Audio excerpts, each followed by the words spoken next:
Hello board game brothers and sisters. Today I'm going to be showing you what I did to paint the Cultists for Cthulhu's Death May Die. This is going to be a pretty quick video because I already painted them.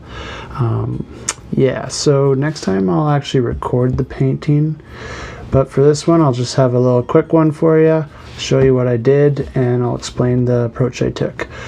So hope you like it, and remember, smash that thumbs up button, subscribe, hit that bell, and leave a comment and I'll get right back to you. So let's check it out.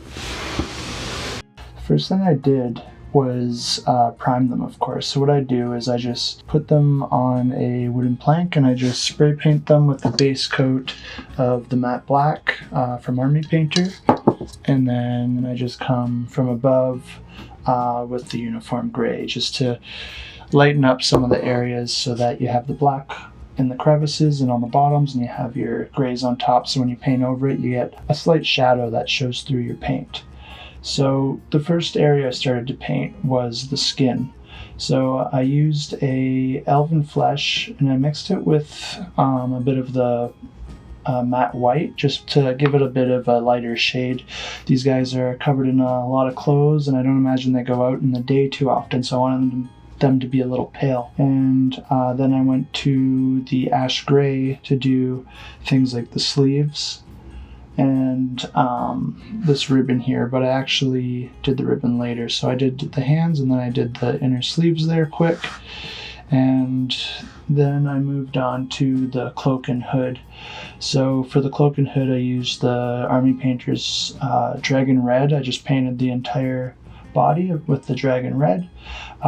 I think in retrospect I may have just used dragon red primer. So I just basically painted the whole cloak and hood with the dragon red, and then I took a pure red and did areas like the cape here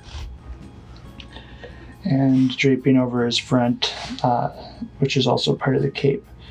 So I just wanted the cape to pop a little bit, so it's a bit lighter with the pure red. And then I actually used the crusted sore for areas like this ribbon on his waist there, and then also these inner sleeves. So there's a bit of a contrast, a few different shades of red, and I think it just gives it a nice little pop and makes it look like whoever was tailoring these guys put a little thought into it.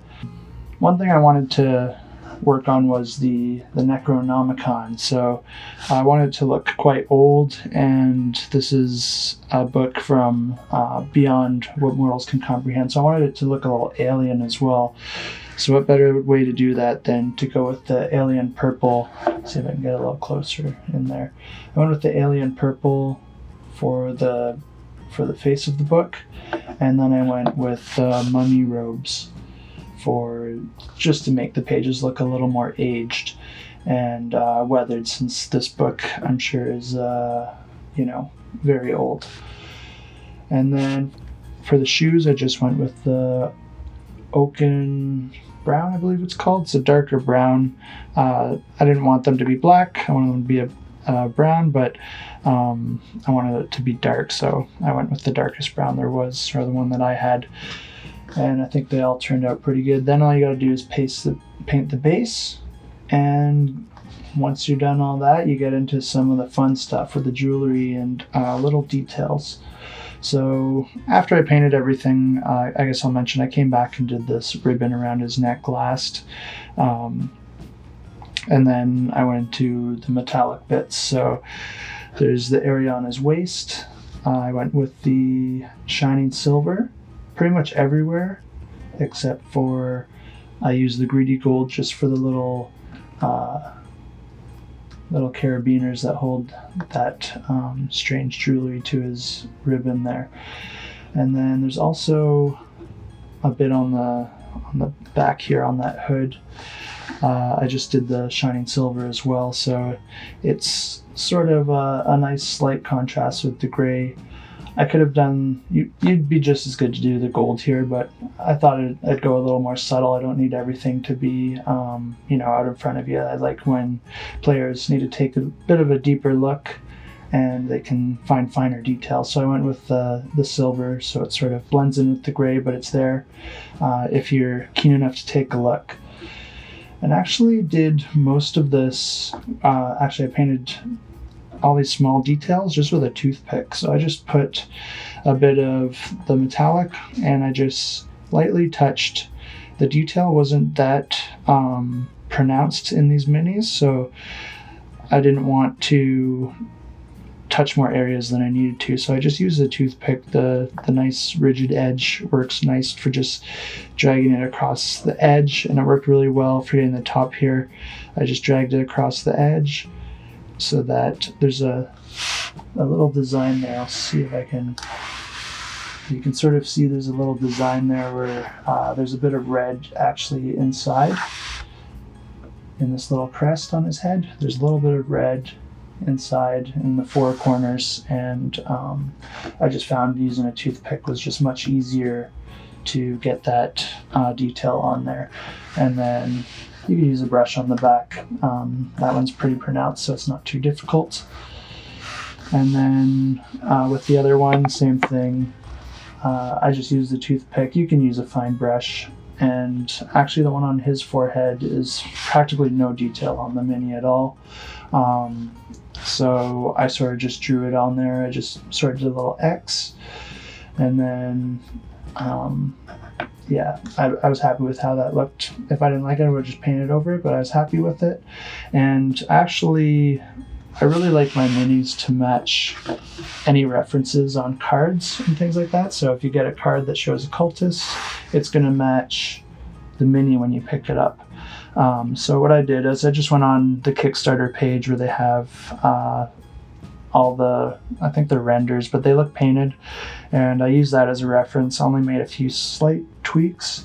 But overall, I was just mimicking what I saw in there. And I expected that to be similar to what I would find in the box. And I think it was. So for the eyes and the mouth, I used a toothpick for that as well. I normally don't use a toothpick, but I use it a lot for this. I wasn't too crazy on getting the eyes perfect since they're covered in the hood, so I just put a little dot of white, and then I just went with a little more care and just did a little black dot. And I think it turned out okay. Some of them are better than others, but if you look closely, it does look good. So that was pretty much it for all the details, and then you just go over it all with a wash. So I used the Army Painter's Flesh Wash for the skin, and then I just used Dark Tone for the rest of the mini. So this is sort of how it looks. I'll do a little slow motion with all of the minis on a turntable so you can get a better look, but I just did the dark tone all over, minus the skin, and you can go right over the metallic bits as well. It doesn't cause any harm.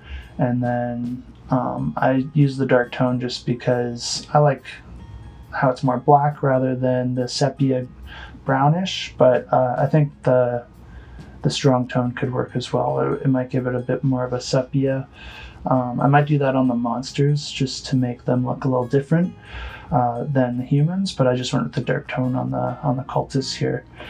And then finally, after I just sprayed it with a matte varnish, you can get that from Army Painter as well. And you really want to do light coats with the matte varnish. If you put too much on at once, you can get some cloudiness. It'll sit in the recesses. It'll make it look a little weird. So just do, honestly, like 2 or 3 light coats, and you'll get the best results with that. One other thing to note with this cultist is there's actually 2 little metal bars on the book that you'll want to hit with your shining silver. And then also on his hand back here, he has a ring. It's sort of hard to see, but there's actually a ring on there. And I did the greedy gold for that. It's always nice to get those little details. It's really hard to see when the paint's not on it, but once you get painting, and if you throw that greedy gold on there, it'll stand out. It'll look like a ring. So just make sure you don't miss those 2 parts, because the small details are really what counts when it comes to painting minis.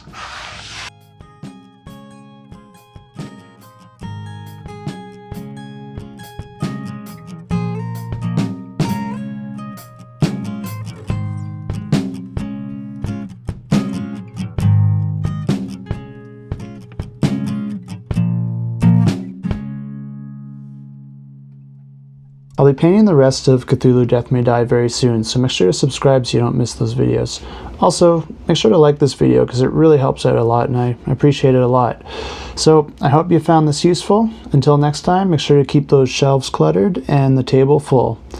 Take it easy.